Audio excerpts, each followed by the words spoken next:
Episode 33, Chapter 31.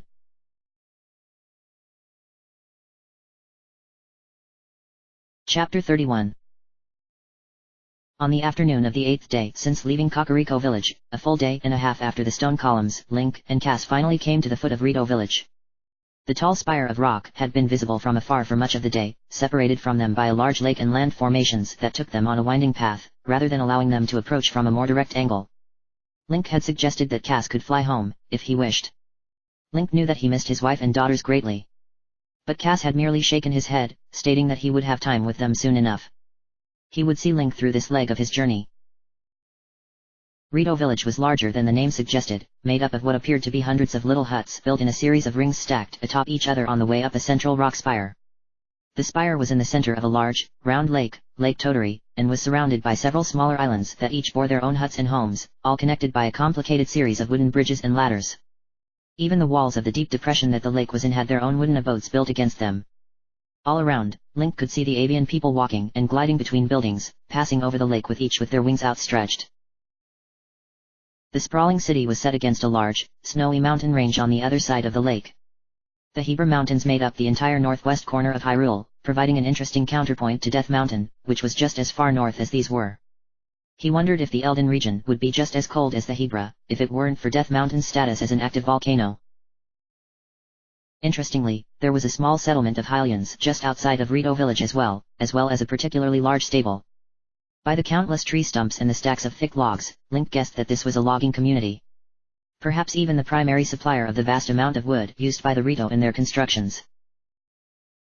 Rito are not particularly good lumberjacks, Cass explained when he saw Link frowning at a cart pulled by, full of logs.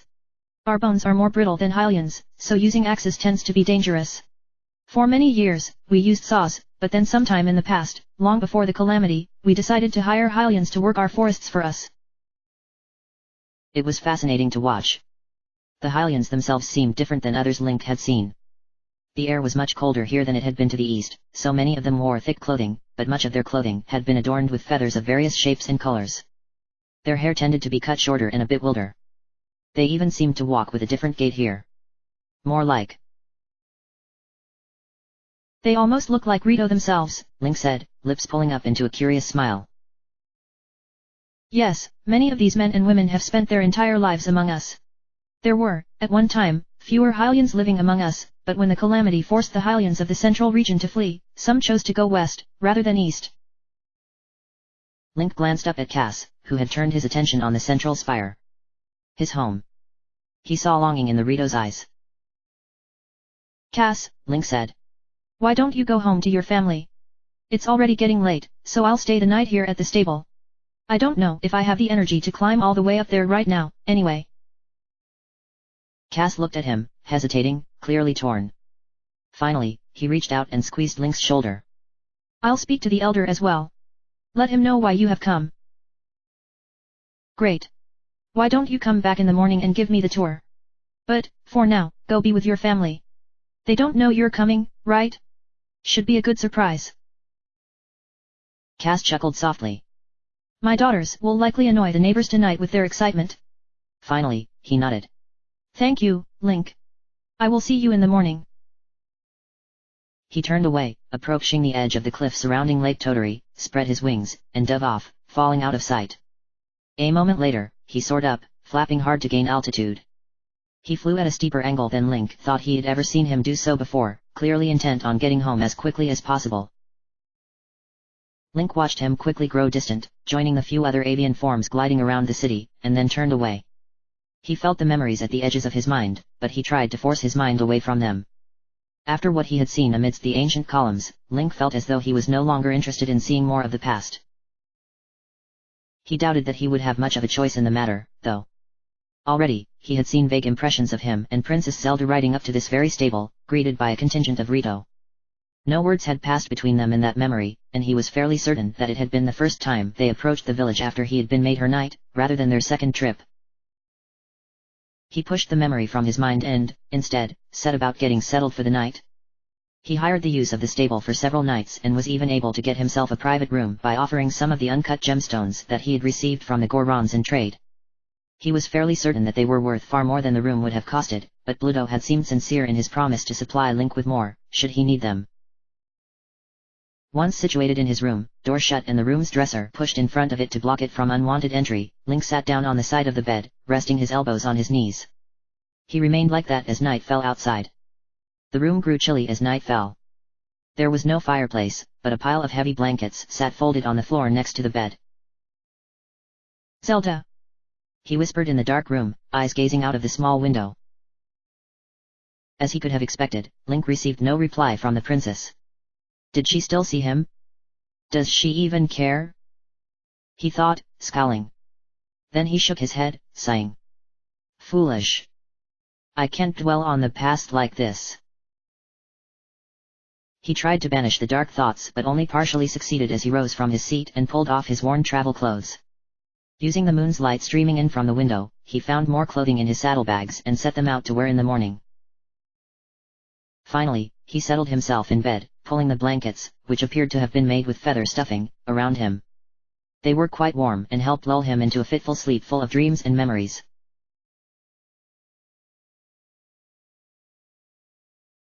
A commotion outside woke Link the next morning. He blinked himself awake, looking around the room with a frown.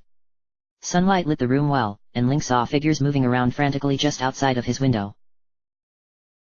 He threw the blankets off of him and rose quickly, pulling on his clothes and gear. With a grunt, he shoved his dresser out of the way of the door and emerged into the common room. With some surprise, Link noticed that quite a few Hylians and even a few Rito had taken up refuge in the common room, peering out from the curtained entrance with fear. Link pushed through the crowd and walked outside, looking around for the threat. Nothing surrounded the stable, though, but his eyes were drawn up to the sky by a long, piercing screech that caused the trees to tremble. The awful sound came from an enormous flying creature in the skies above Rito village. Shaped like a bird with a long, pointed beak, 2 outstretched wings, a tail, and 2 legs ending in clawed feet, Divine Beast Vomito was an incredible sight to see. Link quickly removed his Sheikah slate, activating its telescope rune to get a better view of the mechanical creature. Red lights pulsed all over its metal and stone body, including a spiral pattern wrapped around its beak. Spinning fans, propellers, Link's vague memories told him, had been placed on its undercarriage, somehow providing it with enough lift to remain in the air, just as the Flying Guardians had. At first, Link couldn't quite understand why the people were panicking so much. From his perspective, it seemed that the Divine Beast was just flying overhead. Then he saw a familiar lance of blue-white energy shoot out from one of Medoa's wingtips, seemingly firing wildly into the air. The energy blast was unmistakably the same as Guardian's fire. What? Link held his breath, searching the skies for any indication of what the Divine Beast was firing at. He found them a moment later, a pair of Rito in the sky, flying like a pair of tiny falcons in pursuit of prey. As he watched, one of the Rito banked to avoid another of the energy blasts and then twisted in the air, grabbing what appeared to be a bow. He fired something back at the Divine Beast that created a fiery explosion against the Divine Beast's wing. It appeared to do little damage, however, and the Rito folded his wings against his body, diving to avoid another retaliatory blast.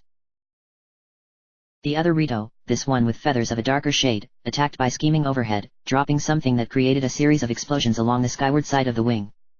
Link couldn't tell if these explosions faced the Divine Beast, but it did release another ear-piercing screech, like that of an eagle. To Link's horror, the Divine Beast fired again, and this time, it struck the darker Rito with its lance of energy. The Rito entered a freefall, spinning limply through the air as it fell towards the village below. Suddenly, the other Rito, this one bearing white plumage, dove out of the air with blinding speed towards the falling Rito. He reached out with his large talons, grasping the seemingly unconscious comrade, and opened his wings, flapping hard to slow their descent. They landed somewhere in Rito village, out of sight behind the rock spire. Link turned his attention back to the sky, watching as the Divine Beast continued to fly overhead in slow circles over the village, no longer attacking. The warning was clear to Link. Cass had told him about this. It did not attack the village or its people directly, but it basically grounded the Rito around the village whenever it was overhead. He remained there, looking up at the mechanical beast, for a long time. Eventually, the people that huddled in the stable while the battle raged on began to filter back out. He could hear some of the Rito discussing amongst themselves in quiet tones. Tiba should have known better. Only going to make it angrier. Skies above, Hearth didn't look good. The Rito began making their way towards the bridge leading up to Rito village, and after a moment, Link decided to follow. He would find Cass when he got there. If anything was clear to him now, it was that he needed to deal with the divine beast quickly. If it began to attack the village in earnest. He made it halfway to the bridge when he saw Cass' tall form pushing his way across the bridge. He saw Link and made his way directly towards him. "Ah, Link," he said. "Good. I'm glad you're up. I imagine that the Elder will wish to see you soon." Link nodded, his eyes drawing back up towards the flying divine beast. Where had it been when they arrived the day before? Perhaps among the mountains. Did it always fly, or did it set down at times? If not, how, exactly, was he even supposed to board it? "I trust that you saw that spectacle," Cass said, his voice growing somber. "Are they all right?" "I don't know. From what I heard, the Elder tried to stop them from attacking it so rashly. One can only hope that they both survive." I can't blame them, Link thought, frowning. They're no different than Sidon or Bluto. Trying to keep their people safe. They made their way across the series of bridges and into Rito village. Link found the city to be a shock of color and noise. Even with the tense atmosphere following the attack on the divine beast, the city bustled with Rito of all shapes, sizes, and colors. Their homes and shops were similarly fashioned with fabrics of every color imaginable. None of their buildings had doors or even walls. Instead, most of them were huts with tall, pointed ceilings held aloft by curved planks of wood. This left large gaps open to the air, many of which were covered by drapes and blinds that could be rolled up. "You sleep on hammocks?" Link asked, pausing beside one such hut and looking in. There were several hammocks strung up around the sides of the room, with various pieces of furniture arranged underneath them. It didn't seem that the Rito valued privacy very much. "Did you expect we slept in nests?" Cass said, smiling wryly. Link flushed, shaking his head. "No, I didn't expect hammocks." They continued to climb higher into the city. The stairs that led up to the different levels were not all centrally located but, instead, were spread throughout the city, which gave Link a chance to get a feel for how the city functioned. He noticed that now there weren't any Rito flying between the different levels or across the lake to the outer ring of towns. The atmosphere felt tenser with Meadow overhead. By now, Link was growing familiar with that feeling. He had seen it in Zora's domain and Goron City as well. The furtive glances, the whispered tones. The way that the people darted from place to place, always in a hurry, never wanting to dawdle for long. The feel of a people oppressed. Link looked up. He couldn't make out the entire divine beast due to the levels of the city overhead, but he caught a glimpse of its wing as it wheeled lazily through the air. It released another angry cry. "Poppy!" He looked down to see a small, purple-feathered child rush out of one of the huts they neared. She was followed by a chorus of, "Dad!" As 4 other Rito children all hurried out of the hut, each a different color and size. Cass was soon surrounded by the children, looking quite pleased as he bent down, sweeping all 5 of them up in his wide wings. Link took a step back to give Cass space as he greeted who he assumed to be the Rito's children. They were followed out by a tall, slender Rito woman with teal coloring. She smiled fondly at the children, but she wrapped her wings around her body in an anxious way. Link saw her eyes flick up towards the divine beast. "Ah," Cass said, rising and patting his daughter's heads. "Emily, this is whom I told you about. Link, this is my wife, Emily. So I have you to thank for bringing my husband back to me," Emily said, smiling and stepping forward, offering her wing for Link to shake. "Oh, you're the one that is going to fight Meadow," one of the children suddenly said. The tallest of the children with red coloring flapped her wing at her sister. "Dad said not to talk about that, gently."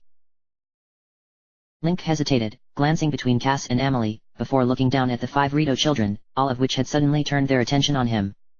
They had a strange mixture of fear and hope on their faces. "That's right. I'm here to stop Meadow was causing so many problems." "But you don't even have wings. How are you even going to get up to it?" one of the other daughters asked. This was the same one that had rushed out to greet Cass first, the purple one. Cass chuckled and patted her head fondly. "We'll make sure he can get up there, don't worry." He looked at Emily and smiled apologetically. "Emily, if you could. I fear that I must get Link to see Elder Cannily. In light of this morning's events, I feel it might be the best time to broach the subject with him again." Amelie nodded and swept her wing back towards the house. Girls, let's let your father and Mr. Link go for now. You still have some schoolwork that you need to complete before you practice singing. A chorus of A's followed this pronouncement, but a fierce look from Amelie sent the girls scrambling back into the family home. She stepped closer to Cass, and they pressed their foreheads and beaks together in a show of affection that suddenly made Link feel uncomfortable. When Amelie pulled away from Cass, she smiled at Link. It was nice to meet you, Link. I hope you will join us for supper. I was able to catch some fresh fish this morning before that thing arrived again. Link agreed, and he and Cass moved up to the next level of Rito Village.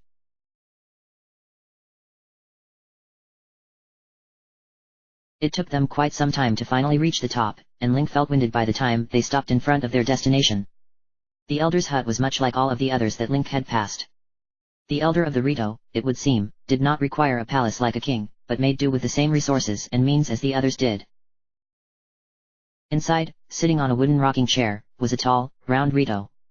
The elder had a long beard made of fine, white feathers, and a pair of long eyebrows that extended out past his head. He had a small hooked beak, rather than the larger beaks that many of the other Rito had. Link wasn't sure if there were different species among the Rito, but he thought that the elder bore a distinct resemblance to an owl. The elder was speaking to another Rito. This one had white feathers running all the way down his body, with the exception of darker gray feathers at his wingtips and tail. The feathers atop his head curved up to form a spiked appearance. While most of the other Rito that Link had seen had worn simple clothing of colored fabric across their breasts and waists, this one wore worn leather armor and had a bow slung across his back. He bore the unmistakable appearance of a warrior. Link thought that he recognized him. Warned you of the dangers of attacking the divine beast, and now look at what has come of it, Tiba. Hearth is barely hanging on to life, and all you have accomplished is angering the beast. The elder's voice carried out of the hut to the wooden walkway that Link stood upon with Cass. Link glanced up towards his companion, but Cass only shook his head, holding out one of his wings to forestall their progress in to see the elder. The other Rito named Tiba shook his head, and Link thought that he saw his feathers expanding out some, making him look larger. He swung his wing in a cutting motion. We're all barely hanging on to life. We're barely able to gather fish from the lake anymore, we can't teach our children how to fly, and even the mountains have become off limits now that Meadow has started firing upon us there. We have to do something, Cannily. No. I will not have you bringing down its wrath on us all with your rash actions. I told you before that you were not to launch another attack on it, and you ignored me. I will not stand for it again. The elder said, leaning forward in his chair. He, too, had grown larger, his feathers puffing out. Tiba stared defiantly up at the elder, his feathered fingers forming tight fists. And I'm not going to stand back and watch as we waste away. There is barely enough food to go around as it is. What will we do when the next batch of hatchlings arrive? There is already talk among the outer settlements about migrating east. He paused as the elder's expression showed brief confusion. You've heard, haven't you? The divine beasts to the east have stopped raging. Someone figured out a way to calm them, we can do the same. Cass apparently decided that was as good an entrance as he could have asked for, because he suddenly cleared his throat loudly and stepped forward into the elder's hut. Both Tiba and Cannily stopped their argument, turning to look at Cass in surprise. Neither of them had even noticed him and Link standing just outside. Elder Cannily, Tiba, I apologize for interrupting your discussion, but I believe that I have brought someone that might be able to provide a valuable service with regard to the divine beast. Cass turned back and outstretched his wing towards Link, who stepped into the hut beside him. Please, let me introduce you to Link. The one responsible for saving both the Zora and Goron peoples from their respective divine beasts. The silence stretched as both Tiba and Elder Cannily gazed at Link and Cass. Tiba, especially, stared hard at Link, looking him up and down with a critical expression. Link wished he had worn something more imposing than just his Zora sword and Telma's tunic. Maybe this had been the right time to pull out the champion's tunic again. Suddenly, Tiba pushed past Cass to stand in front of Link, fixing him with an even fiercer stare. Is that true? He asked, voice gruff. You stopped the other divine beasts? Yes. How? What did you do? How did you get past their defenses? Tiba leaned a little closer, looming over him. Link met Tiba's golden eyes with his own, trying to project equal confidence. Each divine beast is different. But once the defenses were disabled or destroyed, I boarded it and destroyed the creature that is controlling it. The only reaction that Tiba gave was a slight widening of his eyes. Do they have a weakness? Something that I need to look out for on my next attack run. Tiba. Elder Kennelly's voice pierced the air, and Tiba stiffened, expression growing dark. That is enough. As I told you, I do not wish for you to attack the divine beast again. It's too dangerous. If it decides to attack the village in retaliation, then we will be helpless against its attacks. Kennelly. That is my final word, Tiba. We will figure out a way to deal with the divine beast without resorting to brazen attacks. Tiba stared hard at the elder, hands clenched into fists. Finally, he whirled, fixing Link again with his glare. Come find me when you are finished here. I want to know more about how you stopped the other divine beasts. He glanced up at Cass, nodding curtly, and then shoved past Link and out of the hut. Tiba. Kennelly called angrily, but Tiba ignored him, storming away. He sighed, noticeably deflating some as he leaned back against his rocking chair. He looked at Cass. Do you see what your tales of Rivali have done to him, Cass? All he wants is to be like him. Cass frowned slightly at that but spoke patiently. Elder, I believe that he merely wishes to protect the village. And I do not. Kennelly said, tone growing fiercer again. No, he wishes to have glory. He wants to be the next great Rito legend, just like Rivali. Where Rivali once rode the winds upon the back of the divine beast, Tiba wants to be the one to tame it. Cass did not contradict the elder this time but, instead, turned to Link and waved him closer. Elder, this is the man I spoke to you about last evening. I believe that he is the key to solving our difficulties with Meadow. And as I told you last night, I don't want a Hylian stranger to attack the beast any more than I want my own warriors to do so. I feel that, in time, the divine beast will eventually calm again and retreat to the mountains to rest, as it has done repeatedly over the last 100 years. I understand this, Cass said. But I do think it would be prudent to hear what he has to say. He has proven to be very effective at dealing with the divine beasts with no casualties incurred by the local populace. He is, after all, the Hylian champion from before the calamity. Kennelly didn't look convinced but sighed, nodding. He looked at Link expectantly. Link cleared his throat. From my experience, the divine beasts have only grown worse in the last few months. Divine beast Varuda attempted to flood all of Zora's domain, and Rudania tried to bring the whole of Death Mountain down on Goron City. Kennelly waved a wing dismissively. So far, the divine beast has shown no interest in our people, as long as we don't fly with it overhead. This has made some things difficult for us, yes, but it is nothing as dire as what you are describing. Regardless, I'm not just taming the divine beasts to save the different races. I am freeing them so that they can be used against the Calamity Ganon, as they were supposed to be 100 years ago. Ah, yes. Cass told me about that as well. You say that you are the Hylian champion, then? Kennelly leaned forward, fixing Link with a curious stare. Then perhaps you can tell me some about Rivali. After all, it is said that he journeyed alongside you in your quest. That doesn't sound right, Link thought. He didn't have any memories of Rivali traveling alongside him and the princess, outside of the memory he had of their parting, right after the calamity attacked. He hadn't even seen Rivali in that memory, either. I lost my memories since then and have only recently begun regaining some of them. I have to confess that I don't remember any interactions that I had with Rivali. Strangely, it didn't bother Link as it once had to say that. Somewhere between his first journey into Kakariko village and here, he had gotten used to acknowledging his lack of memories. I see. Kennelly leaned back in his chair again, rubbing his feathery beard. And, even without these memories, you presume yourself capable of taming our divine beast. I did with Ruda and Rudania. Yet, you also admitted to Tiba that each divine beast is different. You don't know how to tame this one yet. Link hesitated. It typically involves battling against the divine beast's defense systems. Yes, I heard you tell Tiba that as well. You believe that you would need to fight it to gain entry and defeat whatever creature you believe is controlling it. Cass stepped forward, apparently sensing, as Link did, that the conversation was not going in the direction that they wanted. Elder, I understand your desire to be prudent when dealing with the divine beast. But I believe that Link is right. The only way to truly remove the risk of the divine beast is from the inside, as he has done twice already. To do that, he will need to lead an attack on its defenses, however. Kennelly sighed, shaking his head. Cass, I believed that you were more cautious than this. You cannot expect that I will allow this Hylian claiming to be the champion long dead to lead an attack on the divine beast, when I have just forbidden our greatest warrior from doing so. Claiming to be the champion?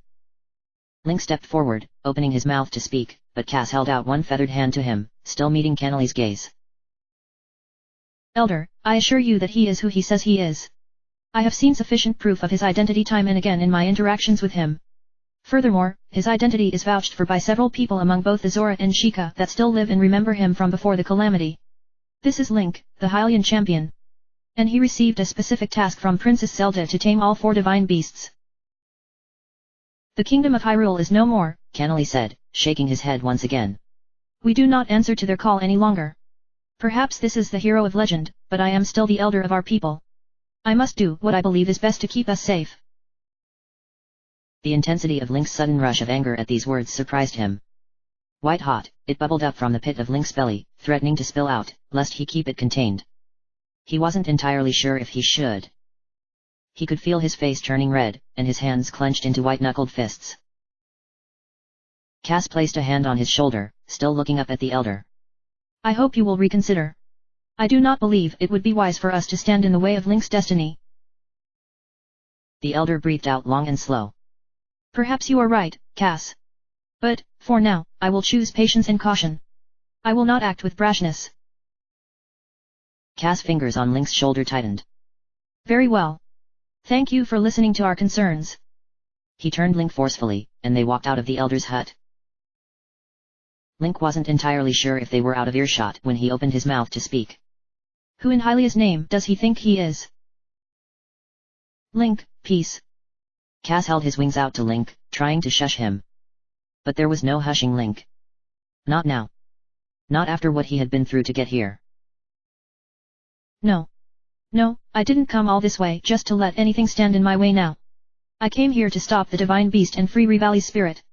I'm going to do that, Cass. And he doesn't answer to Hyrule anymore? The princess still lives. The kingdom of Hyrule still remains. Several other Rito were looking at them now, easily able to hear their conversation due to the open nature of their huts. Cass made another soothing motion with his wings. Link, I don't expect that you will be stopped by him. I understand that you have a mission that must be accomplished, and I will help you in any way I can, starting by going back to try to convince the elder after he has calmed down. Cass, if the divine beast does start attacking the Rito, it's going to be catastrophic. I need to get on there as soon as possible. I can't wait for an old man to change his mind. But you can surely wait a few days. Meadow has never directly attacked our village, and I do not believe that it will begin doing so. Not yet, anyway. Right now, I feel it would be better to have a plan in place.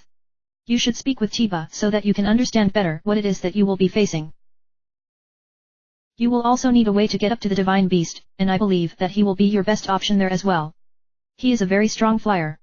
He could carry you to it. Link exhaled slowly, feeling his anger from earlier ebbing away. There was logic to Cass' words. He unclenched his hands. All right. I'll let you try to convince him. But if he refuses, I'm going to find my own way. And I will do what I can to help you, as I said. Your mission is far too important to be stopped. Their eyes met. Thanks, Cass, Link finally said. You are welcome. Now, come. Have you eaten anything yet? When Link shook his head, Cass smiled. Then we shall ask Emily to get you something to eat. She is an excellent cook. End of chapter.